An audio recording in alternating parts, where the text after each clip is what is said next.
Buenas noches, les saluda Luis Alonso. Hoy es 25 de febrero y esto es El Pulso. Comenzamos.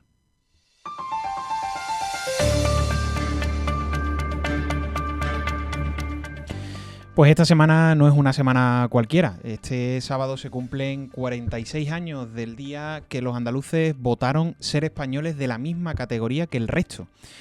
No voy a decirles mejores ni peores, ni de primera o de segunda. Lo que votaron fue ser iguales. Como se decía en aquel momento, no más que nadie, pero tampoco menos. 46 años de que 6 millones y medio de andaluces fueron llamados a las urnas para decidir si queríamos administrarnos por nosotros mismos o si necesitábamos tutela por parte del gobierno central. Y con una participación del 63%, los andaluces votaron abrumadoramente que sí, que queríamos ser como Cataluña, como el País Vasco y como Galicia, que nosotros éramos un pueblo capaz de manejarse por sí solo, que no necesitábamos que nos dijeran desde Madrid ni cómo ni en qué gastar el dinero. Dijimos que bastante abandonados habíamos estado ya como para seguir dejando que nos llevaran desde Despeñaperros para arriba. Y ese 88% que dijo sí demostró que, a pesar de las malas artes que se pusieron en práctica, a pesar de un gobierno central de UCD, de centro, muy centrado, pero que no iba a dejar lugar a la descentralización para nosotros, aunque sí para otros, que se colocó en una posición muy lejos de la moderación que en otros tiempos tuvo, incluso provocando la escisión de Manuel Clavero Arévalo, miembro de UCD, que decidió romper la línea general del partido para posicionarse por el sí, al no entender el rechazo nacional a la autonomía andaluza. Porque acuérdense de la preguntita, se la voy a leer. ¿Da usted su acuerdo a la ratificación de la iniciativa prevista en el artículo 151 de la Constitución a efectos de su tramitación por el procedimiento establecido en dicho artículo? Nada más y nada menos. Esa era la preguntita. Como si fueran buscando que los catetos andaluces no la entiendan o que voten únicamente lo que le digamos. Pues a pesar de todo eso y de que los muertos votaban, porque algún caso hubo, o como dijo el presidente de la Junta Preautonómica, Rafael Escudero. Yo era presidente y fui a votar aquí en Sevilla. Yo iba con mi hija, tenía 6 años, y con mi mujer. Y cuando voy a votar dice, señor presidente, usted no aparece en el censo, usted no puede votar. Yo, ¿cómo?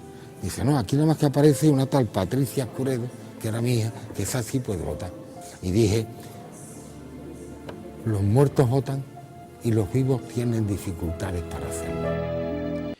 Y en esa situación los andaluces nos sobrepusimos y dijimos que nosotros podíamos, que sabíamos, que teníamos capacidad. Y lo hicimos. Conseguimos la autonomía, que es lo que nos ha dado la posición que hoy tenemos. Luego le regalaron la autonomía a todas las regiones con aquello del café para todos. Pero no se olviden nunca que Andalucía es y será siempre una tierra en pie. Por más que nos quieran arrodillar una y otra vez. Es la única región que consiguió su autonomía en las calles, en las manifestaciones que empujaron a los políticos. Ninguna otra región española tuvo eso. Y se generó, o más bien se le dio nombre, a ese sentimiento que todos tenemos. España es maravillosa. O como dijo el maestro Pérez Orozco, lo mejor del mundo es el mundo.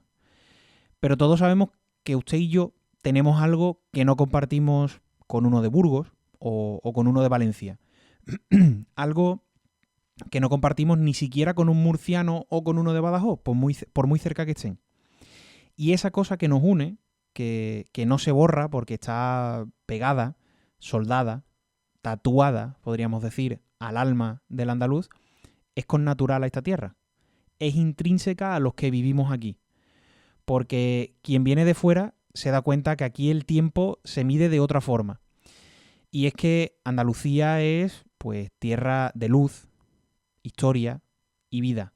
Es un crisol de culturas, tradiciones que se despliegan a todo lo largo de esta tierra, desde Pulpí a Ayamonte, desde Tarifa a Belalcázar o hasta Siles. Cada una con su carácter y su encanto propio. Donde tenemos desierto, como el de Tabernas y las playas del Cabo de Gata, con ese paisaje árido y luminoso, hogar de pueblos que conservan la sencillez de la vida mediterránea. Aquí tenemos la pelea de los vientos que acaricia las playas de la Costa de la Luz y los pueblos blancos. Tenemos el carnaval, que demuestra la capacidad de alegría a pesar de todo lo que nos rodea y la carga de los que allí viven. Tenemos el esplendor de la mezquita y los patios floridos que se abren cada primavera, símbolo de nuestra historia milenaria y de un arte que conjuga Oriente y Occidente. Tenemos la Alhambra, que se alza sobre la ciudad, testigo de reyes y poetas, mientras en las Alpujarras conservan tradiciones rurales y artesanales que se transmiten de generación en generación. Tenemos ríos y marismas, tierra de fresas y de descubrimientos históricos, recordando aquel arranque del viaje que nos llevó a un nuevo mundo, con sus playas y parques naturales que muestran la riqueza de la costa atlántica andaluza. Tenemos un corazón de olivar, que encierra un paisaje interminable de aceitunas y molinos con castillos y ciudades que narran la historia de batallas y reconquistas. Tenemos una costa bañada por el sol, que brilla con un turismo cosmopolita, pero también con pueblos blancos llenos de tradición y de fiestas populares y un patrimonio artístico que incluye el legado de Picasso en la ciudad que lo vio nacer. Somos un hervidero de cultura y de pasión. Sus calles, plazas y barrios rebosan de flamenco, de procesiones, de ferias, de gastronomía, convirtiéndola a esta tierra en un símbolo de la identidad andaluza. Andalucía se vive con intensidad y hospitalidad en cada rincón. Sus fiestas y tradiciones, desde la Semana Santa hasta la romería, desde los carnavales gaditanos hasta las ferias de Málaga y Sevilla, reflejan un pueblo capaz de celebrar la vida con pasión, con música y con color. La gastronomía diversa, sabrosa, que va desde el gazpacho cordobés al jamón de Huelva, del pescadito frito gaditano a los dulces de convento.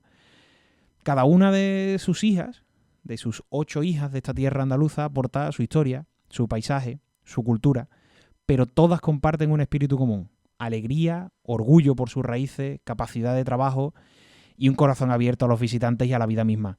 Andalucía es, en definitiva, un mosaico de paisajes, de personas, de tradiciones que juntas forman una tierra única, luminosa, acogedora y siempre viva. Porque Andalucía es una mujer que camina entre olivos y canta con el alma desnuda. Son las 10:07 de la noche, tomemos el pulso a la actualidad.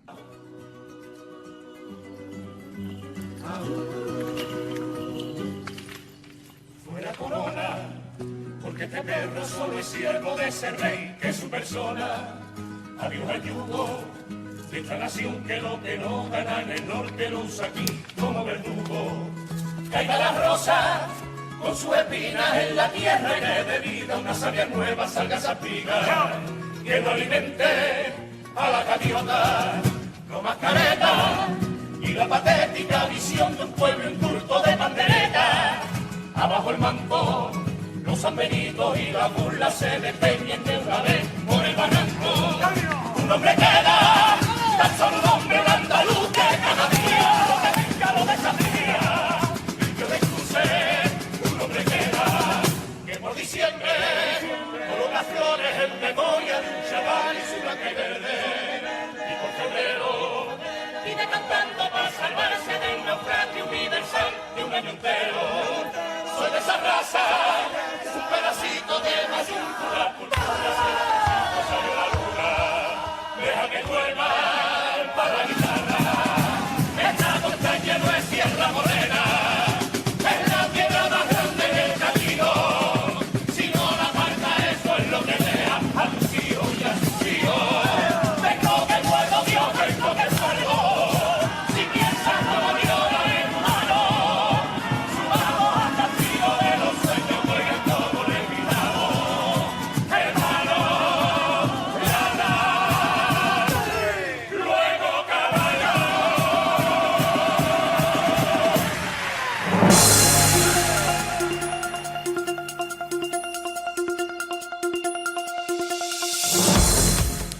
Y antes de meternos en la portada, les cuento que tal día como hoy, 25 de febrero, pero de 1861, nace en Barcelona Santiago Rusiñol, pintor y escritor español. Su luminosa pintura será sobre todo impresionista y de clara temática paisajista.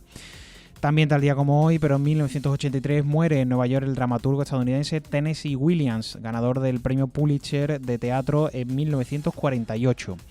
En el guiño histórico tenemos dos guiños. En este caso, en 1570 en Roma, el Papa Pío V, Severo, con quien promete la unidad de la Iglesia, excomulga a la reina Isabel I de Inglaterra mediante una bula papal, a sabiendas de las trágicas consecuencias que esto acarreará a los católicos ingleses que serán sometidos a persecución.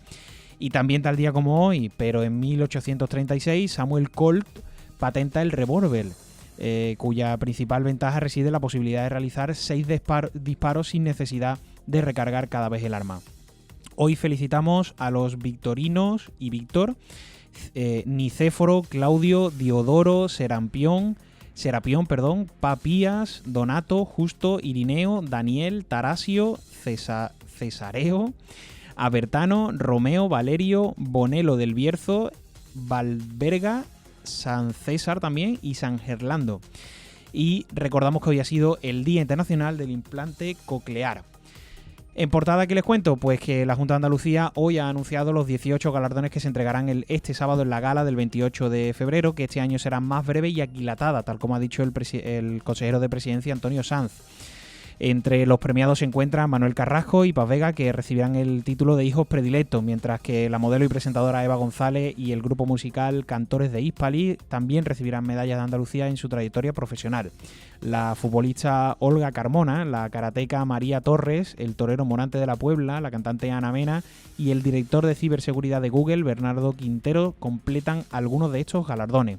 La medalla Manuel Clavero Arévalo, que reconoce la especial trayectoria en defensa del interés general de Andalucía, ha recaído en el Museo de la Autonomía de Andalucía, ubicado entre Coria y Puebla del Río, donde se conservan los símbolos históricos como la primera bandera de Andalucía y la partitura primitiva del himno regional. Uno de los momentos más emotivos será el reconocimiento al pueblo de Adamuz por la rápida y solidaria respuesta tras el accidente ferroviario del 18 de enero, cuando los vecinos acudieron a socorrer a las víctimas y organizaron ayuda inmediata, demostrando un ejemplo de solidaridad y colaboración ciudadana. La ceremonia, como decimos, tendrá lugar este sábado en el Teatro de la Maestranza, bajo la conducción en este año de la periodista Isabel Jiménez. Les cuento en el ámbito local que el PSOE advierte sobre Hacienda, en este caso alerta de un grave riesgo para la estabilidad financiera del Ayuntamiento de Sevilla, denunciando que el gobierno municipal ha agotado el límite de la regla de gasto tras aprobar 35,2 millones para autobuses de Tusan y centros deportivos, elevando la deuda a los 90 millones. La portavoz Sonia Gaya advierte que esto podría obligar a un plan de ajuste y limitar inversiones y servicios públicos esenciales. También les cuento la polémica por el inicio del acopio de los palcos de la Semana Santa en la Plaza de San Francisco. La Asociación de Hosteleros denuncia los perjuicios económicos porque el material ocupa el espacio de las terrazas de 3 negocios en la plaza. La patronal acusa al ayuntamiento de ignorar sus peticiones y reclamar la reubicación de las estructuras para evitar daños a la actividad y al empleo del sector. También que el Ayuntamiento de Sevilla aplicará una tasa a los trabajadores municipales acampados en la Puerta Jerez contra la privatización de la limpieza de colegios, porque Urbanismo señala que la ocupación del espacio público obliga al pago de 0,18 euros por metro cuadrado al día, con un mínimo de 82 euros diarios. Los sindicatos critican la medida y denuncian el proceso de privatización que afecta a 380 trabajadores. También en el día de hoy ha entrado en vigor en Sevilla la nueva normativa para los patinetes eléctricos, que contemplan multas de hasta 200 euros e incluso 1.000 en casos graves. Desde hoy es obligatorio el uso del casco, chaleco reflectante y tener al menos 15 años. La norma también prohíbe circular por aceras y regula el estacionamiento. La medida divide a usuarios, pero cuenta con el apoyo mayoritario de los peatones. Por otro lado, la parroquia de San Julián de Sevilla cerrará a finales de esta semana por el empeoramiento de su estado tras las lluvias. La Hermandad de la Iniesta tendrá que salir el Domingo de Ramos desde la iglesia de Santa Marina, como ya ocurrió en los años 90. Las misas se trasladan a San Hermenegildo, mientras que el templo afrontará obras de conservación por un coste aproximado de 600.000 euros. Y cerramos el ámbito local, hablando de un guardia civil de Sevilla que será juzgado por un jurado popular a finales de marzo acusado de corrupción. La Fiscalía pide 7 años de cárcel por acceder presuntamente a bases de datos policiales y facilitar información de tráfico a su excuñado a cambio de dinero. La gente se enfrenta también a una inhabilitación, mientras que el otro acusado podría ser condenado a 4 años de prisión. En la sección de Nacional, pues ¿qué les cuento? Pues que el gobierno ha publicado los documentos sobre el intento del golpe de Estado del 23F, que desmontan los bulos sobre la implicación del rey Juan Carlos I. Los informes señalan que los rumores difundidos por sectores radicales y algunos procesados buscaban reducir responsabilidades penales y desacreditar a la corona. El escrito concluye que estas teorías carecen de fundamento y formaron parte de una campaña de desinformación. Por otro lado, en este asunto, Felipe González ha reclamado una nueva ley de secretos oficiales que desclasifique toda la información sobre el golpe del 23F. El expresidente defiende que el rey Juan Carlos I actuó con claridad en defensa de la Constitución y que su papel fue decisivo para frenar el golpe. Felipe González critica que las desclasificaciones actuales se realicen, según afirma, de forma arbitraria por el gobierno. También estamos de dicha en España, pues el Papa León XIV nos visitará del 6 al 12 de junio en su primer viaje apostólico al país, según ha confirmado el Vaticano. Aunque el programa aún no es oficial, está previsto que pase por Madrid, Barcelona y Canarias. La visita coincidirá con el centenario de la muerte de Antoni Gaudí y la inauguración de la nueva Torre de la Sagrada Familia. Por otro lado, la vicepresidenta Yolanda Díaz ha anunciado que no será candidata a las elecciones generales en 2027. La líder de Sumar abandona la primera línea electoral para centrarse en su labor como ministra de Trabajo y facilitar nuevos liderazgos en el espacio progresista. Díaz defiende los avances logrados y reafirma su compromiso con el gobierno de coalición y los derechos laborales. Y cerramos el noticiero hablándole de la sección de internacional, porque Donald Trump defendió sus políticas de inmigración, economía y operaciones militares en su discurso sobre el Estado de la Unión ante el Congreso. Destacó la captura de Nicolás Maduro, la reducción de la inmigración irregular y la lucha contra el narcotráfico. Su intervención de récord histórico con 107 minutos provocó ovaciones entre los republicanos y abucheos de los demócratas, con tensiones visibles sobre aranceles, migración y derechos civiles. Y ahora, como cada semana, los deportes.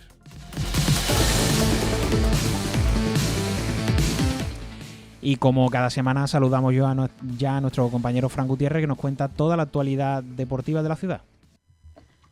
Muy buenas noches, querido Luis Alonso de Miguel. Una semana más os traemos toda la actualidad deportiva y la afrontamos con la ilusión y la emoción que corresponde, pues es semana del Gran Derby. El próximo domingo a las 6:30 de la tarde el Estadio de la Cartuja acogerá el enfrentamiento entre el Real Betis Balompié y el Sevilla Fútbol Club. Aunque ambos equipos llegan en una situación deportiva bien distinta, los de Pellegrini luchando por afianzarse en puestos europeos y los de Almeida por evitar los puestos de descenso, en un derbi siempre se igualan las fuerzas y ambos saldrán con toda para intentar sumar en un partido en el que, como marca la tradición, hay más que 3 puntos en juego. El Comité de Disciplina de la Real Federación de Fútbol ha reiterado que serán baja por sanción el bético Valentín Gómez y el sevillista Nianzú. En el Betis son duda de Tor Rival y Bacambú, que acabaron con problemas el duelo ante los rayistas, mientras que se encuentran como bajas confirmadas Isco, Galarcón, Sofian Rabat y Gio Lo Celso. En el Sevilla, Joan Jordán sigue sancionado, al igual que un Matías Almeida que verá el partido desde la grada. Marca y Vargas siguen de baja por lesión. El Real Betis entrará a puerta abierta el próximo sábado a las 11 de la mañana, mientras que el Sevilla ha confirmado que no realizará este tipo de entrenamiento dada la situación del equipo. En la jornada pasada, los sevillistas lograron sumar de 3. Un feliz reencuentro con la victoria ante un siempre difícil rival como es el Getafe y más en su estadio. Gracias a un solitario tanto de Sou, se alcanzaron los 29 puntos, lo que le permite ahora estar a 5 puntos del Mallorca, que marca el descenso con 24. Por su parte, el Betis logró un empate muy sufrido en casa ante el Rayo Vallecano. Bacambú marcó para los béticos por segundo partido consecutivo, poniendo las tablas en el casillero Isi Palazón en el 42. El VAR entró a revisar 2 acciones polémicas y susceptibles de penalti, una en cada área, lo que propició un largo descuento de 15 minutos. Los de Piolopoulos siguen quintos, con 42 puntos, a 6 del Atlético de Madrid, que es cuarto. Y acabamos hablando de baloncesto. El Insola Caja 87 salió del socavón de 3 derrotas que habían generado muchas y lógicas dudas en las últimas semanas. Contra el Valle de Hues, rival de la zona baja, le costó más de lo esperado meterse en el partido, pero supo corregir esos errores estando 10 abajo tras un pésimo arranque y enderezando la situación al descanso. Sprintó al comienzo del tercero y dejó listo para sentencia el duelo con un cuarto por disputarse. Victoria por 95-72. Y hasta aquí toda la actualidad deportiva. La próxima semana, como siempre, más y mejor en El Pulso. Suerte béticos, suerte sevillistas, muchas gracias y buenas noches. Pues muchísimas gracias, Fran, como siempre, por esta columna deportiva. Y nos vamos ya con la firma de Carmen Fuentes. Son muchos los temas a tratar y poco el tiempo del que disponemos. Creo que los que mandan lo saben y lo hacen hasta queriendo. Nos marean con noticias cargadas de mensajes absurdos para despistarnos y marearnos, pero saben que el tiempo de vida de esas polémicas es muy corto. Esta semana se ha conmemorado el 45 aniversario de la intentona de golpe de Estado protagonizada por el teniente coronel Antonio Tejero, que, por cierto, ha fallecido hoy, precisamente hoy, que el gobierno desclasificaba 15 años antes de lo que la legislación vigente estipula los documentos de ese día. Porque recordemos que el proyecto de ley se envió al Parlamento, pero que aún no está aprobado. Desde luego que esperábamos de un gobierno que no para de demostrarnos que se pasa las leyes por el arco del triunfo. Este gobierno le ha parecido de vital importancia hacerlo ahora para, dice, pues saldar una deuda histórica y aportar transparencia contra los bulos. Y yo personalmente creo que este gobierno escucha campanas y no sabe dónde o no las quiere saber. Porque sí, saldar deudas y la transparencia está muy bien, pero con las cosas de ahora. Porque me pregunto que por qué no desclasifican los documentos del Día del Apagón Nacional, por ejemplo, que no sabemos todavía nada. Oye, que encantado de que estos archivos salgan a la luz para volver a confirmar lo que ya se sabía. Que Casa Real y el gobierno ya tenían sospechas fundadas sobre la posibilidad de un golpe, y por eso mismo Adolfo Suárez había dimitido en enero diciendo que lo hacía para que la democracia no fuera una vez más un paréntesis en la historia de España. Y por eso también se había desactivado la Operación Galaxia previamente. O que el rey no solo no apoyó el golpe, sino que de haber prosperado hubieran acabado con él. Nada nuevo bajo el sol de este gobierno y una bomba de humo más. Aunque para bomba de humo de manual, lo de la ley de lenguas andaluzas de María Jesús Montero. Que para tapar cómo ha beneficiado la financiación de Cataluña en detrimento de su querida Andalucía, pues nos salta con esta. Porque no olvidemos que esta que se pega golpes en el pecho es vicepresidenta de un gobierno que es el responsable directo de muchas de las políticas económicas, fiscales y estructurales que determinan e influyen en el presente y en el futuro de Andalucía. Esto sencillamente no tiene ni pies ni cabeza. Primero, porque en Andalucía no hay lenguas andaluzas, hay acentos. Segundo, porque la forma de sentir, de ver y de expresarnos no se pueden recoger en propuestas concretas, como dice Montero, que le preocupan mucho. Dice que le parece muy importante impulsar e investigar lo que significa ser andaluz. Más que investigar lo que significa ser andaluz, el gobierno debería explicar por qué Andalucía sigue dependiendo de decisiones tomadas desde Madrid en materia de financiación, infraestructura o inversiones estratégicas. Resulta difícil entender este discurso sobre la identidad andaluza mientras el propio gobierno negocia acuerdos territoriales que generan percepciones de desigualdad entre las distintas comunidades autónomas. Cuando un gobierno pues pone el foco en cuestiones simbólicas o identitarias, cabe preguntarse si quizá pues lo hace para desviar el debate sobre su propia gestión en materia clave. Antes, cuando formó parte del gobierno de la Junta, y ahora que lo hace en el nacional. La función de un gobierno no es investigar la identidad de los ciudadanos o hacer vídeos para redes sociales o sacar noticias bombas de humo como si fueran octavillas, sino para garantizar su prosperidad, su seguridad jurídica y su igualdad de oportunidades. Y ahora les hablo de Impresiona, porque cuando una marca está bien hecha, se nota. Y cuando uno quiere destacar, confía en Impresiona. Impresión profesional, rotulación, cartelería, merchandising y soluciones personalizadas creadas a medida para dar forma a ideas que marcan la diferencia. Cuéntales tu proyecto y lo transformarán en una imagen que comunica con calidad, precisión y resultados que dejan huella. Impresiona, creatividad aplicada, excelencia en cada detalle. Además, ahora ya han lanzado la campaña de Cuaresma de cara a esta Semana Santa y tienen sus increíbles nazarenitos en 3D que son personalizables en 2 colores y las miniaturas, por supuesto, de trompetas, claves de sol o nazarenos. Están en Plaza del Juncal número 7, en el 684-001-065. Impresiona, donde tus ideas se convierten en valor. Y ahora, pues como cada programa de final de mes, entramos en la tertulia de final de mes, como debe de ser. Así que ahora sí, saludamos ya a nuestros contertulios. Antonio, buenas noches. Antonio Hernández. Buenas noches. Y Carmen Fuentes. Buenas noches. Hemos hecho un poquito en el sermón de esta noche, he hecho un poquito de andalucismo, porque lógicamente el sábado se cumple 46 años de autonomía de Andalucía. Evidentemente ninguno de los tres que estamos aquí sentados hemos conocido nada de eso, hemos todos nacido ya en la autonomía, pero ¿cómo vivís vosotros ese día de Andalucía? Bueno, yo personalmente siempre he asociado el Día de Andalucía a este maravilloso desayuno de pan con azúcar y aceite en el colegio, ¿no? Creo que es el primer recuerdo que se nos viene a todo el mundo. Bueno, es un día bonito. Y además, como va a ser bueno por fin después de estos meses londinenses que hemos tenido en Andalucía, pues creo que los andaluces saldremos a disfrutarlo. Pues sí, la verdad que estoy completamente de acuerdo con lo que dice Antonio. O sea, la primera imagen que se nos viene cuando pensamos en el Día de Andalucía, ¿no?, es en ese desayuno, ¿no?, de pan con aceite y azúcar, que yo creo que nos representa mucho. Yo particularmente siempre tengo la costumbre esa idea de escuchar el himno, que no puedo evitar que me emocione un poquito más de la cuenta. Y bueno, hacer un especial alegato también en las diferentes redes sociales, que es el altavoz que tenemos, ¿no?, para reivindicar nuestras raíces, que yo creo que somos una comunidad autónoma que tenemos unas raíces muy fuertes con nuestra tierra y creo que eso nos refuerza mucho como región. ¿Sois de ver los actos por la tele, aunque sea del Día de Andalucía, el acto institucional en el Parlamento y luego el teatro y demás? Yo personalmente no suelo ver los actos. Me bicheo a quien le dan las medallas y demás, ¿no? Porque, bueno, además suelen hacer una buena representación de la sociedad andaluza, creo yo. Pero en cuanto a los actos institucionales, no. Yo es que soy muy friki de los actos institucionales, o sea, yo me los trago todo, la verdad. O sea, el día de la Constitución ahí que los veo, y aparte, vamos, bodas reales, o sea, vamos, desde el principio, los debates, las tertulias siguientes, me encantan, los días así me encantan. Yo sí tengo la oportunidad, sí que me gusta verlos, la verdad. Además, hoy precisamente se han anunciado las medallas que se entregarán, que es una de las cosas que quería que habláramos. Bueno, en primer lugar, hijos predilectos de Andalucía, Manuel Carrasco y Paz Vega, que ambos son ya medalla de Andalucía. Paz Vega creo que en 2005 y Manuel Carrasco en 2016.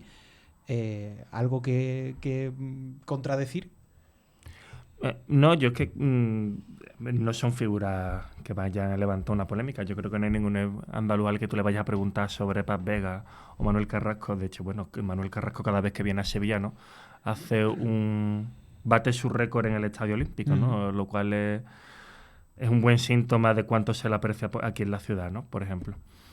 Yo estoy pues igual que Antonio, que no creo que sean figuras que puedan despertar ninguna clase de polémica. Al revés, creo que bueno, que son andaluces que allá donde van, pues llevan Andalucía, o sea, lo reivindican, ¿no? O sea, al final, tanto en el acento como en sus canciones, como en la manera de sentir y la manera de expresarse. Entonces yo creo que a nosotros, que los andaluces, creo que carecemos quizá de mucha representación, o la representación que vemos a nivel nacional pues no siempre se corresponde con nuestra realidad, ¿no? En el cine, pues bueno, el tópico típico de que siempre somos los conserjes, las chachas, los cajeros, que parece que son profesiones menores y que por lo tanto tienen que hacerlo los que en España pues son inferiores también, o sea, cuando no es cierto ni una cosa ni la otra, ¿no? Entonces creo que escuchar a alguien que suena como tú, que dice o siente como tú, y sentirte representado siempre es bien, y sobre todo que hay gente que no tiene que camuflar, pues como digo, su acento, su identidad para haber llegado hasta donde ha llegado, y que no hace falta vocalizar muy bien ni nombrar todas las S. Quería añadir precisamente una cosa a esto que ha dicho Carmen, que es que yo por primera vez estoy empezando a escuchar en los medios nacionales acento andaluz, y es algo que me alegra profundamente, después de tantos años en los que parecía eso, lo que ha dicho, ¿no? Que el acento andaluz se asociaba a ciertos estereotipos. Sí, bueno, con esto del acento andaluz me estaba acordando de Antonio Banderas, que él lo dice, que cuando fue a Madrid a estudiar arte dramático, precisamente lo que le explicaban era que no, que tenía que perder el acento por completo. El acento, ¿no? Que es como que la ha ido recuperando con los años, ha ido recuperando parte de ese acento, pero que no claro, es que yo creo que muchas veces no hace falta ni que te lo digan, o sea, tan directo, tan brusco, sino que al final, y creo, nosotros que hablamos, ¿no?, en medio de comunicación, el que más, el que menos, lo que tú pretendes o tu finalidad última es que te entiendan. Entonces, cuando tú estás acostumbrado a que hablas a una velocidad pues un poco más elevada, a que a lo mejor no vocalizas como vocaliza el que tienes enfrente, pues tú intentas hacer un esfuerzo para facilitar la comprensión. Entonces, nosotros mismos creo que al final también tendemos a vocalizar más, a forzarnos más, porque, bueno, supongo que desde Peñaperro para arriba, todo el mundo que alguna vez hemos salido, te dicen, qué rápido habla, o qué dice, o no me entero. Entonces tú te tienes que forzar para decirle a un madrileño, a un o el que graciosa eres, ¿no? Bueno, uy, eso. qué gracioso, andaluz, qué gracioso. Así que qué salada, ¿no? A mí me ha llamado la atención de los galardonados con medalla de Andalucía. O sea, coincido en lo que has dicho antes, Antonio, que normalmente suele ser un grupo que es raro que alguien diga a este no se lo deberían de dar, ¿no? Pero me ha llamado la atención que Cantores de Hispali, por ejemplo, con 50 años de trayectoria, no la tuviera alguna de las muchas medallas, porque esto de que ahora se haga por categorías es una innovación de hace pocos años que incluyeron. Le han dado en este caso la medalla de Andalucía a las artes, o de las artes. A mí me ha llamado la atención el de Cantores de Hispali. No sé si os ha llamado la atención alguno de los... Yo me imagino que pasa como con los Oscars, ¿no? Que cuando hay alguien que se lo tienen que dar ya muchos años hablando de dárselo, era de repente, coño, que se muere, que dárselo ligero. O sea, que se nos pase. Ahora que ya no está Pascual González precisamente. Entonces, estas cosas como que están ahí, se te va olvidando los cantores. Sí, yo creo que al final forman quizá tanto parte de nuestra identidad, de nuestra costumbre, de la banda sonora de, por lo menos, de nuestras primaveras, ¿no? De la más el que menos de nuestras primaveras, que al final pues parece, como dice Antonio, que a veces lo damos por sentado y que se nos olvida. Pero bueno, está bien que se les reconozca, por supuesto. Y yendo un poquito más aunque sin salirnos del andalucismo, una de las cosas que hablamos ya en diciembre cuando tuvimos por teléfono la entrevista con José Ignacio García, el representante de Adelante Andalucía, le preguntamos precisamente por esto del andalucismo. ¿Veis que porque siempre se termina asociando esto del andalucismo a una corriente ideológica de la política? Es como le pasa a la República, ¿no? Siempre... La República ni es de derecha ni es de izquierda, pero se termina asociando a la izquierda. ¿Le pasa eso al andalucismo, que lo asociamos en este caso más a la izquierda que a la derecha? Yo creo que es un signo de este país el tender a encasillarnos, encajonarnos, ¿no? Y apropiarse de ideas, de símbolos, ¿no? Que parece que tienen que representar una idea concreta. Y siempre digo que el mayor drama que tiene un español como español es que parece que porque pues no puede... O sea, si piensas que el mejor representación o organización institucional del Estado en cuanto a lo que la jefatura del Estado tiene que ser pues una república, digamos que eres republicano, ya no puedes decir que a lo mejor pues eres autónomo y que a lo mejor estás más de acuerdo con una política económica un poco más liberal y que a lo mejor de repente pues eres homosexual. O sea, esas contradicciones parece que todavía nos siguen chocando y me parece muy, muy triste. Pues, y eso responde a que pues lo hemos consentido que tradicionalmente pues nuestros políticos en nuestra política se ha apropiado de esas cosas. Y que cosa más penosa que Andalucía, siendo una región tan tradicionalmente y por desgracia sigue siendo tan desfavorecida, no tengamos un movimiento andalucista fuerte que realmente lo que defienda sean los intereses de Andalucía, de puertas para afuera, pero dentro de España, pensando en el andaluz, independientemente de su tendencia ideológica en cualquier lado, sino defendiendo los intereses de Andalucía. Por ejemplo, hemos visto en Teruel existe, ¿no? O sea, a nadie le importa a ese señor de lo que es, pero ha puesto a Teruel en el mapa y le pasa también a Cataluña y le pasa también al País Vasco, que sí tienen esa representación territorial fuerte en el Estado, en el Congreso, y nosotros pues no la tenemos, dependemos de las políticas que hacen desde arriba, ¿no? A mí el andalucismo, lo interesante que tiene como fenómeno, me parece, ¿no? Que algún sociólogo o antropólogo seguro que nos podría dar una buena lección al respecto, es que yo no termino no lo llamar, por eso creo que el término regionalismo más que nacionalismo, ¿no? Que no se construye a la contra, que los nacionalismos siempre tienen este componente de construirse a la contra, ¿no? El nacionalismo catalán contra el centralismo español, en fin. Y mientras que en el andalucismo yo no noto esa tendencia, lo que hace que al mismo tiempo que tiene unos rasgos mucho más difuminados políticamente, precisamente hacen que tanto para la izquierda como para la derecha les sea mucho más fácil acoger el andalucismo, ¿no? Porque no tiene ese carácter de enfrentamiento. Tiene un carácter algo más etéreo, ¿no? De lo que es ser andaluz en la forma de ser, el arte, la cultura andaluza, ¿no? Creo que va mucho más arraigado por ahí. Y con respecto a su vertiente política, Teresa Rodríguez en algún momento hablaba de eso, ¿no? De hacer un partido andalucista en el Congreso, igual que existe en el PNV, Bildu, Esquerra Republicana, Junts, diciendo, sí, vamos a la negociación de unos presupuestos con un partido propio que tenga 10, 15 escaños en el Congreso, por el peso demográfico de Andalucía, que no sería ninguna locura, a la hora de negociar, es lo que vemos habitualmente, ¿no? Andalucía, en teoría, se le destina mucho dinero en los presupuestos, pero las trampas están cuando vemos la ejecución presupuestaria siempre, donde Madrid y Cataluña nos ganan habitualmente por goleada, ¿no?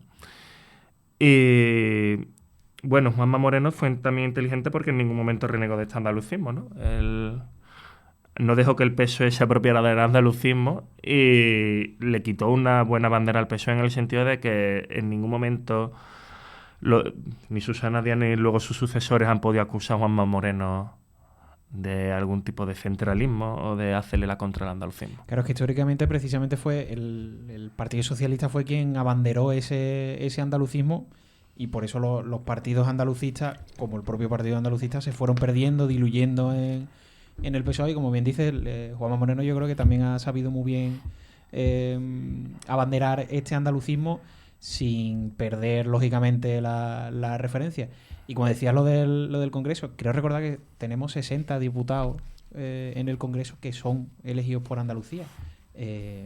¿Creéis que si naciese alguna iniciativa transversal, no necesariamente de izquierda o derecha, sino transversal dentro de ese andalucismo, ¿creéis que funcionaría o que no la entendería la gente? ¿La gente andaluza o Sí, en el resto la de gente España? andaluza. Bueno, o sea, que si la propuesta, digamos, sería electoralmente factible, ¿no? Sí.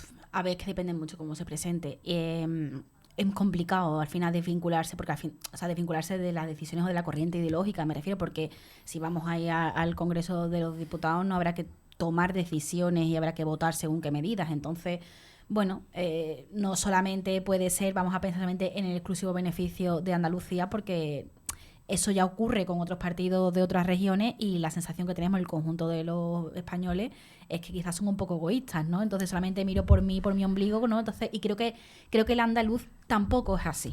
O sea, tampoco tiene ese perfil. Entonces, como bien decía Antonio, sería difícil establecer esa línea política que es necesaria para que exista ese movimiento.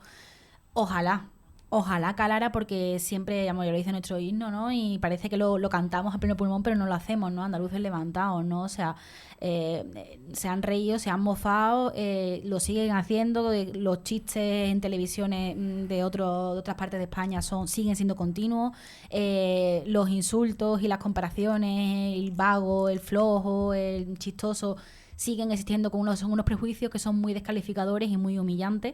Y entonces ahí eso lo que resguarda es esa connotación de superioridad que se cree que tienen otras comunidades, otras zonas de este país sobre nosotros, y me da pena porque creo que no sacamos la suficiente garra, y por eso que me llena tanto orgullo, por ejemplo, ahora acá en los carnavales, ¿no? Que creo que los carnavales esa garra, esa defensa absoluta de Andalucía. Y ahí cuando tú escuchas los carnavales y escuchas a una comparsa o una chirigota cantarle a Andalucía de verdad, ahí te une y ahí te da igual que sea lo que pienses ideológicamente, te ha tocado a tu madre, ¿no? Te ha tocado a Andalucía. Entonces, trasladar esos movimientos políticos, hombre, me gustaría que triunfara, la verdad. Me gustaría que triunfara porque creo que falta nos hace. Yo la parte que veo más complicada no, o sea, yo nunca he sido especialmente fanático de la transversalidad en los movimientos políticos. Creo que es una quimera. O sea, sucedería como ahora cuando toca la votación sobre la reducción de la jornada, ¿no? Laboral. Entonces, Junts per Catalunya, que habrá apoyado la investidura de Sánchez, pero representa a la burguesía catalana, de la mano de Foment del Treball, no le va a decir a Pedro Sánchez, en contra de los empresarios catalanes, ¿no? Sí, te vamos a apoyar una reforma que reduzca la jornada laboral, ¿no? Porque, en fin, si un partido andalucista, 10 diputados, 7, los que sean, llega al Congreso y toca votar sobre esto, reducción de la jornada laboral, sobre modelos energéticos, en fin, temas que sí tienen una inclinación en lo que entendemos en estas coordenadas izquierda o derecha, ¿no? Ahí toca significarse.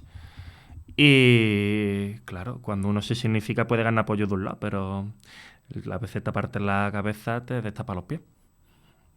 Además, el andalucismo que siempre hemos tenido, aunque tiene su parte independentista, ha sido, pues como estábamos comentando antes en el sermón, como estaba yo comentando antes en el sermón, defendimos eso de en España, pero igual que cualquier otro, no fuera de España. No ha habido nunca una fuerza real dentro del andalucismo que pidiera la independencia.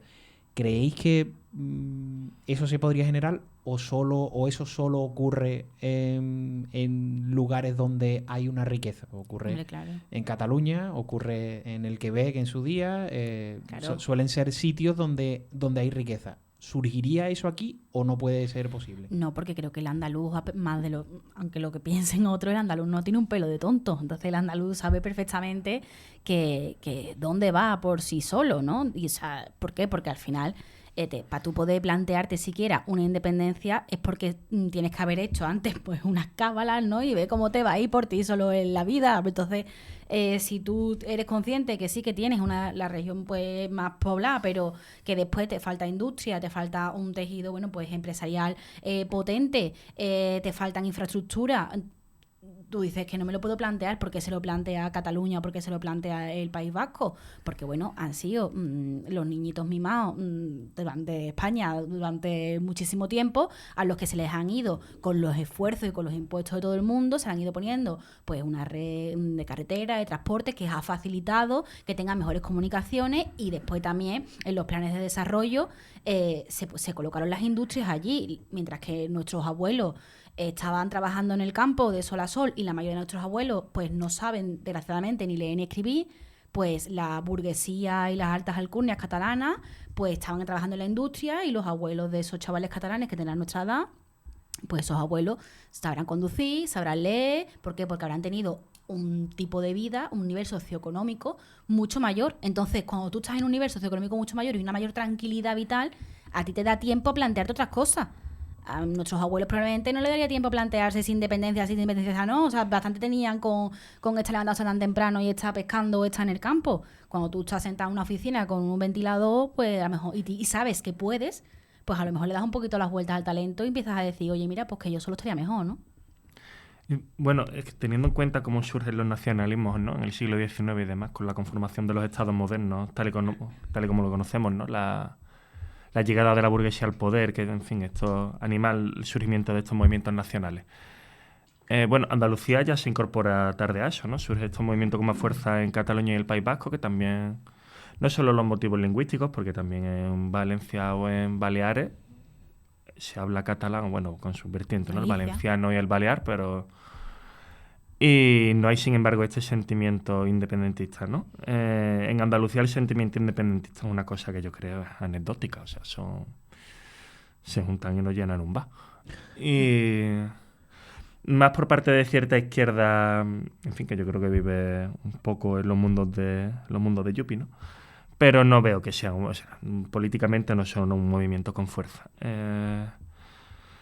Y con respecto a cómo se conforma el andalucismo políticamente, es que precisamente, además lo vemos ahora, por ejemplo, con la negociación de la nueva financiación autonómica, ¿no?, que vamos años tarde, o sea, no problema solo de este gobierno, también el anterior de Mariano Rajoy. Los catalanes y los vascos van, como tienen el cupo y demás, van un poco a lo suyo en esto, pero especialmente los catalanes piden, y aquí el papel que suele hacer Andalucía es: si los catalanes piden, yo no me voy a quedar atrás, porque tengo 8 millones de habitantes aproximadamente, si no me equivoco, o no sé, andaremos ya cerca de los 9, pero... Y también necesito servicios públicos, y además, como soy una región históricamente más pobre, necesitaré de más recursos, porque si no tendremos una situación como cualquier persona que vaya a Italia y compruebe las diferencias que hay entre el sur y el norte de Italia, descubrirá qué sucede cuando no hay una auténtica redistribución, ¿no? Las diferencias entre el sur y el norte de Italia son abismales. Y por suerte en España hemos ido combatiendo eso, aunque en Andalucía todavía nos queda mucho por recorrer en este camino. Y una vez que Andalucía pide, las demás comunidades se colocan a la cola, ¿no? Ya otras comunidades también que no se les puede acusar de nacionalistas, las Castillas y demás, aparecen detrás de Andalucía diciendo yo también quiero, ¿no? Y entonces la respuesta a eso es lo que sucede ahora con el modelo de financiación que propone el gobierno. Le voy a dar más a Cataluña, pero para que no se me quejen, aquí tenéis también los demás un poquito cada uno para estar todos contentos. Por cambiar de tema, porque cubramos algo más en estos 10 minutillos que nos quedan de programa, el caso de Rafael Pineda, que hemos tenido en las últimas semanas, que se ha descubierto, bueno, pues que su mujer tenía una empresa que colaboró con unos señores para vender precisamente una parcela muy cercana a estos estudios, y tanto al parecer el propio Rafael Pineda como su señora, como algún otro, se aprovechó porque uno de ellos incluso trabajaba en una de las empresas que compró estas parcelas. Se está hablando poco de este asunto porque me da la sensación de que, bueno, está ahí en los medios, pero casi que lo tienes que buscar. Ha sido noticia la semana pasada, creo recordar, por la detención precisamente de Rafael Pineda. Pero a pesar de haber sido una persona que ha estado en el núcleo del delegado de gobierno en Andalucía, en el núcleo duro del vicepresidente del Congreso de los Diputados, Alfonso Rodríguez Gómez de Celi, me da la sensación de que se está hablando poco. ¿Os parece que esto es un tema menor y por eso no se está hablando? ¿O es que realmente no queremos los medios darle demasiado bombo ahora mismo? Yo creo sinceramente que estamos saturados. O sea, así de claro, que estamos saturados de... Aparte, es que esto es como... Y lo que voy a decir es una verdadera barbaridad, pero es que creo que es así. Es como cuando ponen las noticias de fondo y a lo mejor te están contando pues, las masacres que están pasando en Gaza, ¿no? Y en situaciones realmente críticas. Te pones a ver las imágenes con detenimiento el primer día y te emocionas, pero cuando al final todos los días sale el telediario con no sé cuántos bombardeos en Gaza, no sé cuántos niños, es que pasa a ser la música o la cantinela que tenemos de fondo. Pues esto viene a ser lo mismo, pues otro caso de corrupción más. O sea, es que así de sencillo. O sea, no es ninguna sorpresa. Entonces, como no es una sorpresa, ya no genera debate, no genera noticia. Y si además, como comentaba anteriormente, abriendo la columna, estamos continuamente bombardeados por un montón de noticias nimias que lo que hacen es generarnos ese impulso rápido, ¿no?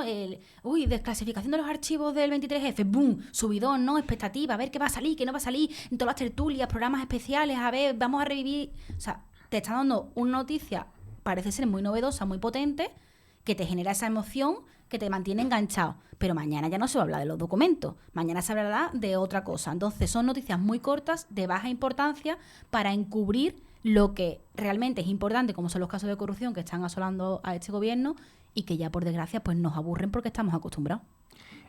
Estoy bastante de acuerdo con Carmen, es que yo lo que pensaba es la saturación, ¿no?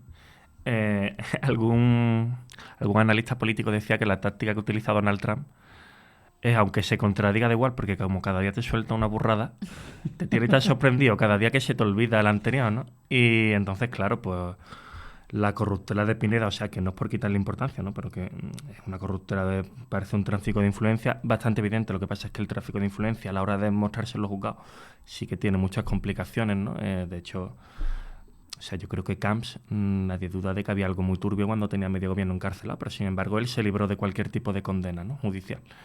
Y lo de Rafael Pineda, pues, o sea, quizás judicialmente no se sustancie, pero bueno, que su señora esposa compre unos terrenos que luego venda por casi el triple, si no me equivoco, de precio, que nadie se presenta al concurso, pues, en fin, bueno, esto huele a que algo huele podrido en Dinamarca, ¿no? Y en el Higuerón, en este caso. Y lo que pasa es que, claro, que el pobre Pineda y su corruptela de tres duros compite con Irán, compite con la Junta de Trump en Gaza, con los archivos del 23F. Claro, Pineda dice, coño, qué suerte. Está pasando muy, muy desapercibido. Y para cerrar la tertulia de este mes, el servicio de limpieza del ayuntamiento. Los empleados en pie de guerra, incluso acampando en Puerta Jerez, que como hemos dicho antes, el ayuntamiento pretende cobrarles por por haber acampado allí, por ocupación de vía pública. ¿Creéis que de verdad es una privatización encubierta lo que está haciendo el ayuntamiento? Porque han sacado el concurso que van a contratar para algunas cosas una empresa externa, que nos vamos a gastar los sevillanos 18 millones, si no recuerdo mal, en esa empresa externa, cuando los empleados dicen que por 9 o 10 millones como mucho, haciéndolo con plantilla municipal, se saca adelante. ¿Creéis que es una privatización encubierta o es que sencillamente no están siendo capaces de gestionar? Yo sí creo que es una privatización encubierta, porque además incluso las cifras más altas que daban los empleados municipales, si no me equivoco, era 16 millones, pero por la totalidad del servicio, ¿no? Y por la totalidad del servicio el ayuntamiento quería licitar el concurso en 25, si no me equivoco, ¿no? Uh-huh. Y además, bueno, si hay una empresa que se va a presentar, porque esta empresa pretende obtener beneficio, evidentemente, ¿no? No se va a presentar para regalar dinero al Estado, en este caso al ayuntamiento.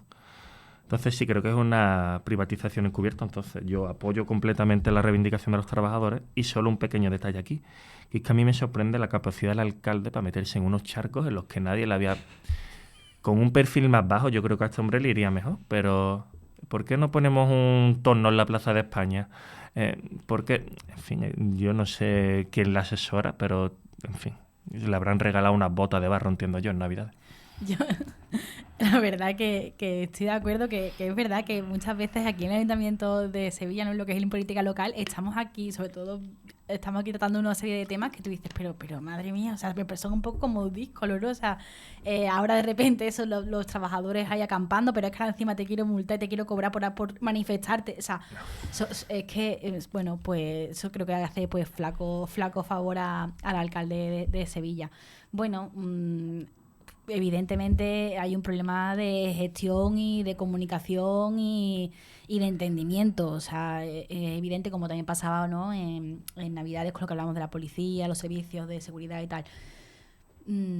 Creo que llamarlo privatización encubierta no me atrevería a decir tanto, porque tampoco conozco todos los datos al 100% como para lanzarnos esa especulación. Lo que sí que es evidente que algo está fallando, y creo que también mucho, y estoy de acuerdo también con Antonio, en el asesoramiento, ¿no? En el asesoramiento del alcalde, porque si existe ese problema de gestión o de comunicación o de negociaciones, la comunicación debería de ser otra, ¿no? O sea, no puedes tener a gente ahí protestando en la puerta del ayuntamiento y salir diciendo que les vas a cobrar por eso.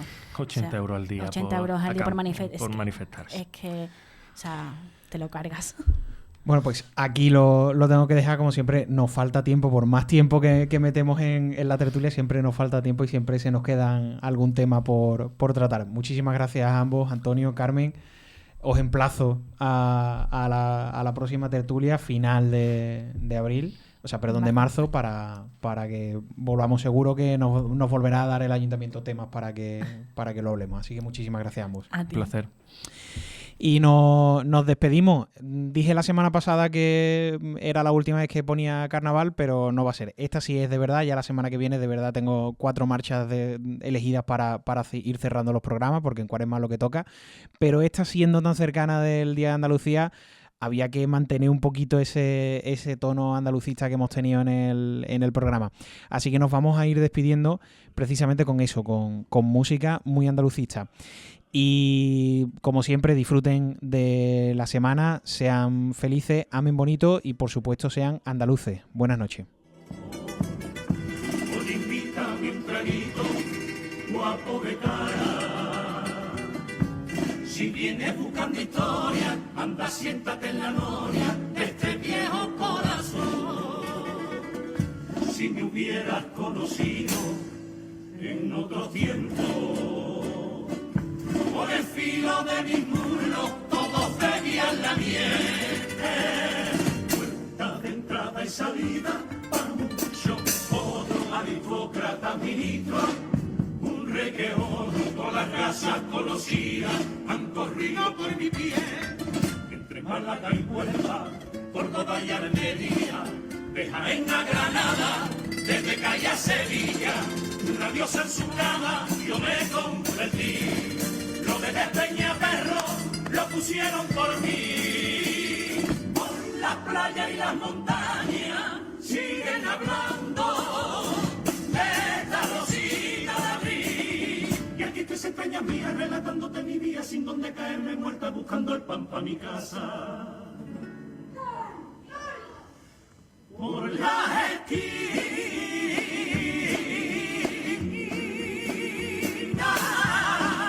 mal quedado, mal estafado, mal partido, mal robado, que nadie está el mundo